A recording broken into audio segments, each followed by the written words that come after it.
Bienvenidos a la última Agenda Económica PM de esta semana acá en CNN Chile, que comienza con una confirmación que sucedió hace un par de horas.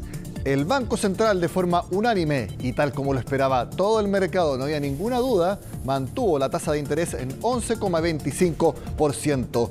Igual, de todas maneras, veamos cómo ha sido la trayectoria de la TPM en el último tiempo y que da cuenta de esta mantención del Banco Central en los últimos meses. Seguimos recordando julio de 2021, aquel mes en que empezó esta etapa de alza de tasas. Trayectoria que fue muy empinada en los meses siguientes, sobre todo finales de 2021 y principios de 2022, y que llegamos al pic cuando octubre de este año, del año pasado. Miren, ya me estoy hasta confundiendo. Octubre del año pasado, en que llegó a 11,25%. Y se ha mantenido así en las últimas 1, 2, 3 y 4 reuniones de política monetaria, tal como sucedió en la hoy de mayo. 11,25% la mantuvo el Banco Central, reitero, de forma unánime. Y ahora quiero invitarlos a que veamos dos extractos del comunicado de la reunión de política monetaria, donde el Banco Central da a entender qué es lo que planea hacer a futuro. Les adelanto, no hay ningún cambio. ¿Qué es lo que dice el ente emisor? La inflación sigue siendo elevada. Si bien el número total ha descendido, la inflación subyacente, que como lo hemos hablado acá es la más estructural, se mantiene en niveles similares hace varios meses y acumuló una sorpresa al alza relevante en los últimos informes. Esto mantiene muy preocupado al Banco Central de que la inflación subyacente siga e incluso se eleve. La mayoría de las medidas de expectativas de inflación a 2 años plazo continúan por sobre 3%, mientras esas expectativas a 2 años plazo no bajen a 3%, el Banco Central no va a empezar de manera sostenida a bajar la tasa de interés. Y veamos la última parte del comunicado, que es muy importante porque es lo que va a hacer el Banco Central. Y como ya les dije, no va a hacer nada. La economía se está ajustando más lento que lo previsto, por lo tanto sigue habiendo algo de gasto y por lo tanto la inflación está tardando más en reducirse. Por eso, y lo dice textual el Banco Central, será necesario mantener la tasa en 11,25% hasta que el estado de la macroeconomía indique que el proceso de convergencia se haya consolidado. Es decir, lo que yo les comentaba recién, que esa convergencia de la inflación a 3% anual a 2 años se haya consolidado. Como no está pasando, el Banco Central no va a bajar la tasa de interés. Vamos a analizar esta información que comunicó el Banco Central. Lo hacemos junto al economista jefe de Copeuch, Felipe Ramírez, a quien vemos en pantalla. Felipe, muchas gracias por estar en Agenda Económica. Buenas tardes. Buenas tardes, Nicolás. Me imagino que no le sorprendió la decisión del Banco Central. Bueno, a nosotros no nos sorprendió. Yo diría que hay que separar un poco las aguas. En primer lugar, todo el mundo esperaba que la tasa se mantuviera en el 11,25 y desde ese punto de vista no hubo sorpresa, que así fue y por unanimidad. Había un poco más de divergencia entre los analistas en qué iba a decir en el sesgo, en la parte final del comunicado. Y ahí, bueno, había una porción de los analistas que decía que dado cómo ha evolucionado la actividad y el último dato de abril de la inflación, que fue un poquito más bajo de lo esperado, podría haber sido que el Banco Central hoy día hubiese dado señales claras de cuándo iba a empezar el proceso de baja de tasas. Y eso finalmente no sucedió. El Banco Central se mantiene firme en su postura, una postura que ha venido dándose hace mucho tiempo atrás. Tenemos una alta inflación y hoy día el Banco Central ratifica eso. O sea, lo que dice en simple el comunicado es, ¿saben qué? El escenario que nosotros construimos en el IPOM de abril se mantiene. Felipe, el hecho que el Banco Central diga que la tasa se va a mantener así y no haya ningún sesgo, implica que se puede postergar la expectativa de cuándo va a empezar a bajarla, porque hasta antes de este comunicado la mayoría de los analistas estaban en que podía ser en julio. Algunos han dicho septiembre, pero son los menos. Julio podríamos decir que es el mes que todos esperaban. ¿Ese mes como expectativa cambia luego de esta comunicación del Central? A ver, en términos teóricos, la información del Banco Central hoy día no genera nueva información, porque toda esta información la recibimos en el IPOM. Entonces no debiese cambiar. Lo que sí es cierto es que si hoy día uno veía los precios de activos decían que el mercado esperaba una baja de 25 puntos bases en la reunión de junio. Entonces eso hoy día, el comunicado, esa proyección la elimina por completo. Y claro, hoy día lo que uno debiese pensar, o sea, lo que uno debiese debatir, el lunes el mercado va a ir digiriendo todo esto, es precisamente cuándo va a ser la primera baja, si es en julio o en septiembre, ¿ya? Nosotros consideramos, desde el Departamento de Estudio Copeuch, nosotros creemos que en julio efectivamente pueden darse las condiciones macro, me refiero a una actividad bien alicaída, un consumo bien abajo, una inversión deprimida, una inflación que ya va a dar claros síntomas de que está bajando. Pero yo creo que hoy día el Banco Central ha tomado una postura bien cauta, de hecho hace tiempo viene con una postura muy, muy cauta sobre cuándo empezar a bajar, porque creo que lo peor que le puede pasar al Banco Central es empezar a bajar la inflación y que se produzca como una especie de rebote de la inflación o un rebote de expectativas de inflación. Yo creo que ese escenario se quiere evitar a toda costa y por lo tanto no me extrañaría que la primera baja fuese en septiembre o incluso después.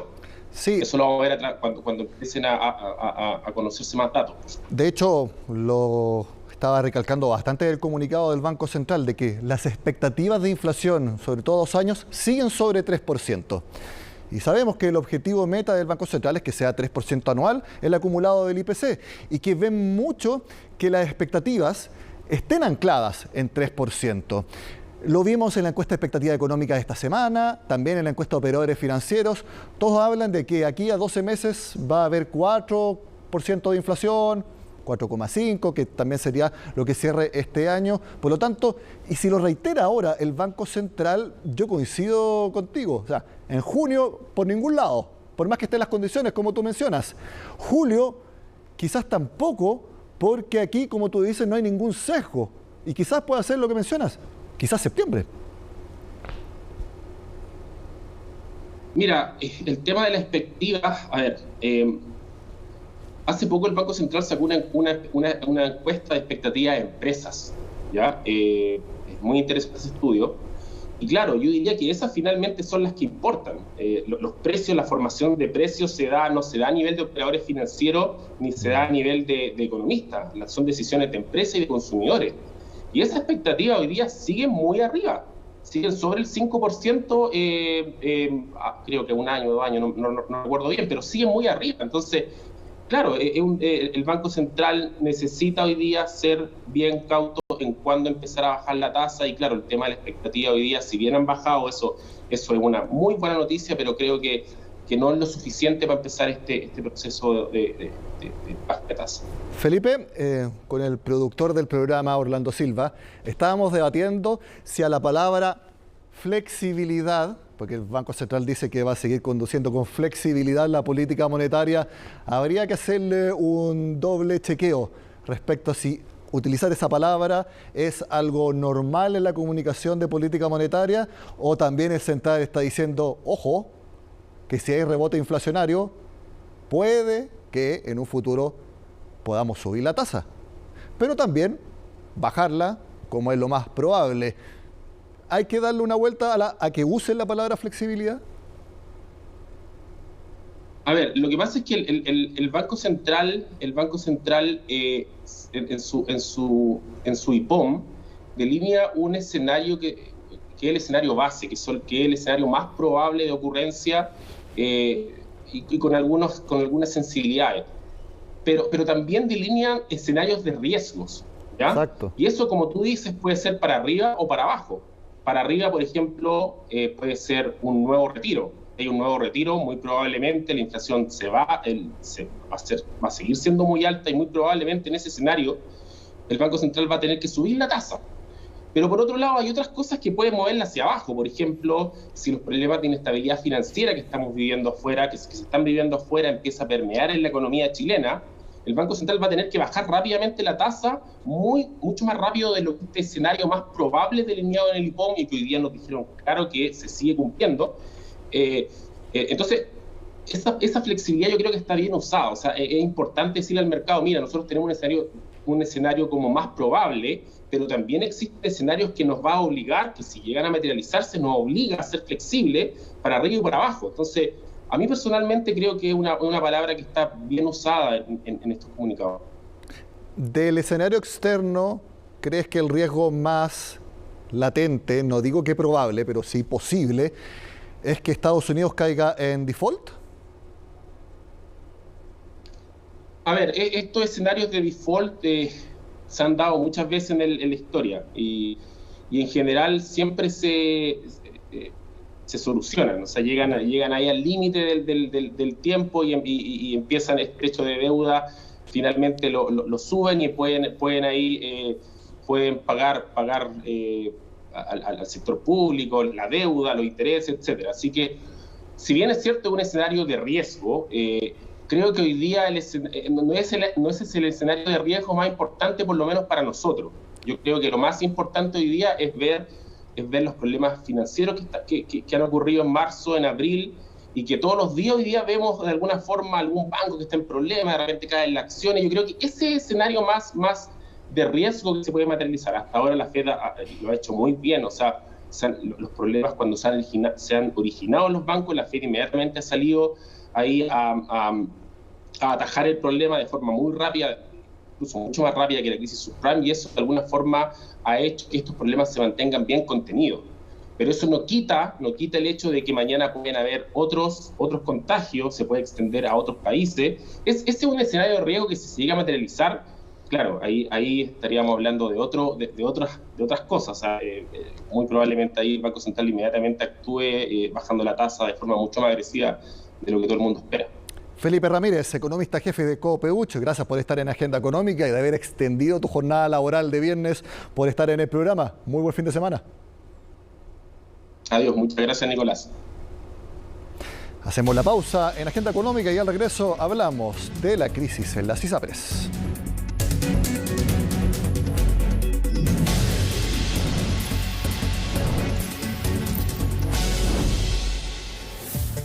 Tal como lo solicitó la Superintendencia de Salud, la Corte Suprema otorgó 6 meses más de plazo para que, por ejemplo, haga la circular en que se tiene que decir exactamente cómo se aplica la tabla de factores, lo que va a determinar, por ende, la devolución de los cobros en exceso por parte de las aseguradoras de salud. Veamos qué fue lo que dijo la vocera de la Corte Suprema.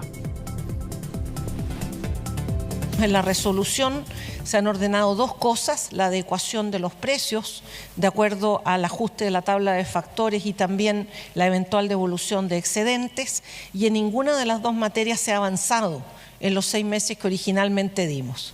En consecuencia, considerando que es un tema que tiene complejidad y que es un tema que, por supuesto, implica una serie de pasos y resolución de una serie de problemas, consideramos entonces pertinente dar otros 6 meses de plazo para que efectivamente el fallo se pueda cumplir. Que este es el tema de la semana en materia económica, política y también de salud. Por lo tanto, queremos invitarlos a ver un compacto de 2 entrevistas muy importantes. Una al actual superintendente de salud, Víctor Torres, y otra con el presidente de la Asociación de ISAPRES, Gonzalo Simón. Los invito a que la veamos. La idea de este proyecto de ley, primero, es que las ISAPRES puedan, en virtud de su propia capacidad de pago, establecer un plan que va a ser evaluado por una comisión asesora de la superintendencia. Entonces, la voluntad detrás de este proyecto de ley es poder otorgar mejores condiciones de cumplimiento del fallo, no distorsionar el fallo, no modificarlo, porque eso no se puede hacer. Tenemos que cumplir este fallo y lo tienen que cumplir en realidad las ISAPRES, nosotros la parte, digamos, pertinente, y en ese sentido, claramente lo que se busca a través de mayor plazo, mayor tiempo, es dar, insisto, mejores condiciones para que se pueda cumplir aquello. Evidentemente nosotros no, por ningún motivo no se puede incumplir el fallo. Hay que poner en práctica un mecanismo que permita incumplir el fallo, y para eso la sentencia deja el espacio para buscar diferentes caminos para llegar a ese objetivo. Tampoco, y nosotros hemos sido reiterativos en eso, jamás hemos buscado un salvataje, eso jamás ha estado en la cabeza ni en la mente de las ISAPRES.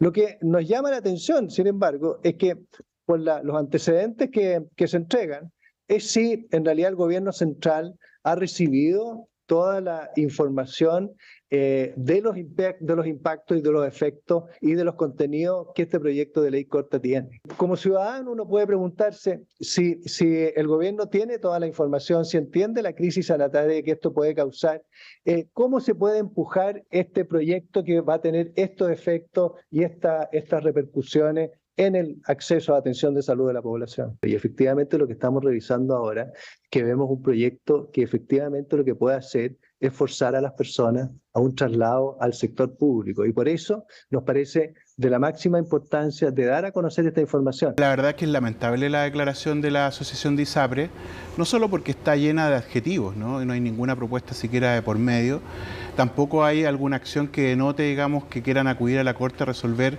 las dudas que puedan tener respecto de las consecuencias del fallo.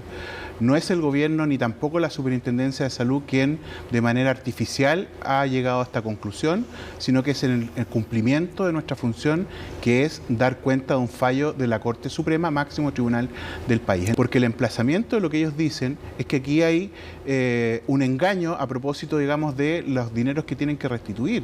Y la verdad es que eso es obviamente una precisión muy fuerte. Si hubiese indolencia, ¿ya?, no se habría presentado el proyecto de ley. ¿Ya? Si no hubiese conciencia respecto de que pueden haber efectos sobre el sistema que pudieran eventualmente traducirse en efectos en las personas, no se habría presentado un proyecto de ley.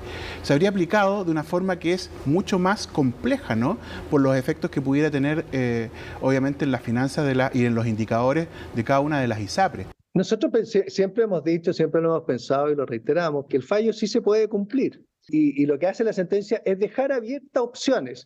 Tanto es así que hoy día, por ejemplo, hay otro proyecto que se está tramitando en el Congreso que se hace cargo de este mismo tema con una fórmula distinta. Igual tiene costos, igual tiene disminuciones de valores, igual tiene devoluciones de plata, pero es un enfoque distinto.